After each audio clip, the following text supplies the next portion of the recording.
బీహార్లో రెండు పార్టీలకు ఓటర్లు ఇచ్చిన తీర్పు ఖచ్చితంగా ఓ గుణపాఠం చెప్తోంది. ఒకటేమో ఏకంగా 100 ఏళ్లు పైబడిన చరిత్ర ఉన్న పార్టీ, మరొకటి కొత్తగా పెట్టిన పార్టీ. మరి ఈ పార్టీల అధినేతలు నిజంగా ఈ ఫలితాల నుంచి ఏదైనా నేర్చుకుంటారా? ఈ ప్రశ్నకి కాలం జవాబు చెప్తుంది. కానీ కాంగ్రెస్ అగ్రనేతగా రాహుల్, జన్ సురాజ్ అధినేతగా ప్రశాంత్ కిషోర్ చేసిన తప్పులేంటి? Watch the story.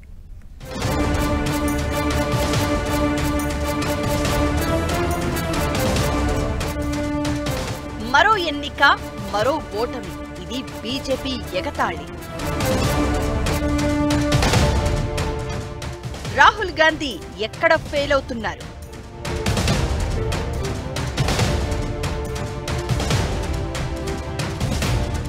కింగ్ లేదంటే కింగ్ మేకర్ అవుతా?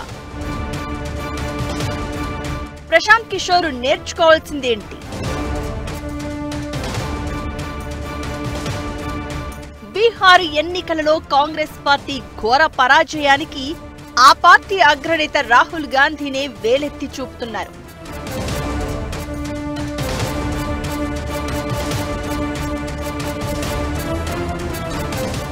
ఇక్కడి పార్టీ అభ్యర్థుల ఎంపికంతా ఆయన కనుసన్నల్లోనే జరిగిందంటారు. పైగా ప్రచారం కూడా ఆయనే సర్వస్వం అన్నట్లుగా చేశారు.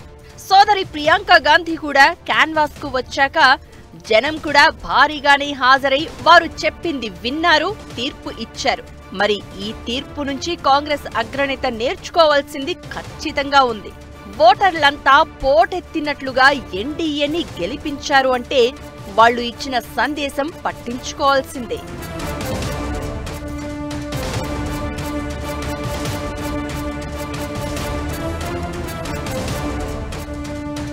భాగస్వామ్య పార్టీలతో సమయస్ఫూర్తితో వ్యవహరించలేకపోవడం రాహుల్ గాంధీ పెద్ద మైనస్ పాయింట్. ఇది ప్రతి రాష్ట్ర ఎన్నికల్లో జరుగుతుంది.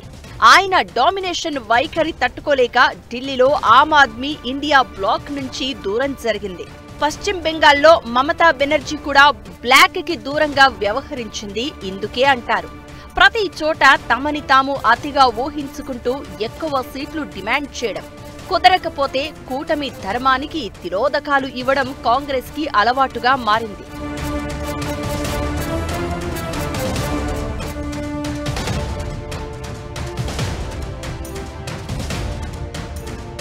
బీహార్ విషయానికి వస్తే ఏకంగా 62 సీట్లలో పోటీ చేసి సాధించిందెంతో చూశాం.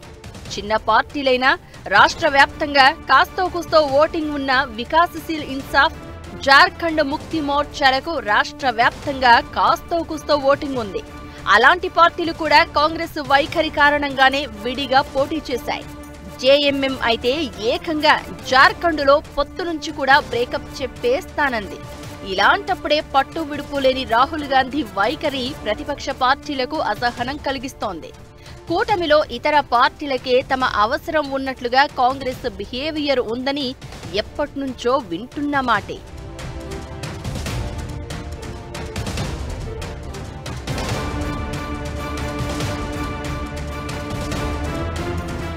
ఇక ఈ ఎన్నికల్లో బిల్డప్ మహారాజుగా మారిన ప్రశాంత్ కిషోర్ అసలు సత్తా కూడా తేలిపోయింది. రెండు కూటములకు ఆల్టర్నేటివ్ గా తమని తాము ఊహించుకున్నారే తప్పితే నిజంగా పీకేకి ఆ స్థాయిలో ప్లానింగ్ లేదు అనేది తేలిపోయింది. ఇతర రాష్ట్రాల్లో పార్టీలను గెలిపించాడు అనే పేరే తప్ప తనని తాను గెలిపించుకోవడం కాదు కదా. కనీసం 1% ఓట్లు కూడా తెచ్చుకోలేదు. బీహార్లో 3000 కిలోమీటర్ల పాదయాత్ర చేసిన పీకే ఈ సందర్భంగా భీషణ ప్రతిజ్ఞలే చేశారు.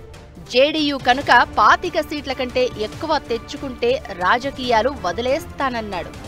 అంతేకాదు, జేడీయూ 25 సీట్లకే పరిమితమైతే జన్ సురాజ్ అధికారంలోకి వస్తుందని కూడా అన్నాడాయన. తీరా ఇప్పుడు జనమిచ్చిన తీర్పు చూస్తే దిమ్మ తిరిగి మైండ్ బ్లాక్ అయి ఉంటుంది. ఈ ఫలితంతో ప్రశాంత్ కిషోర్ సలహాలు ఇవ్వడం కాదు, ఆచరించడం, గెలవడం ఎంత కష్టమో అర్థం చేసుకుని ఉండాలి. అయితే గెలవనంత మాత్రాన ప్రతి పార్టీని చీప్ గా చూడాల్సిన అవసరం లేదు.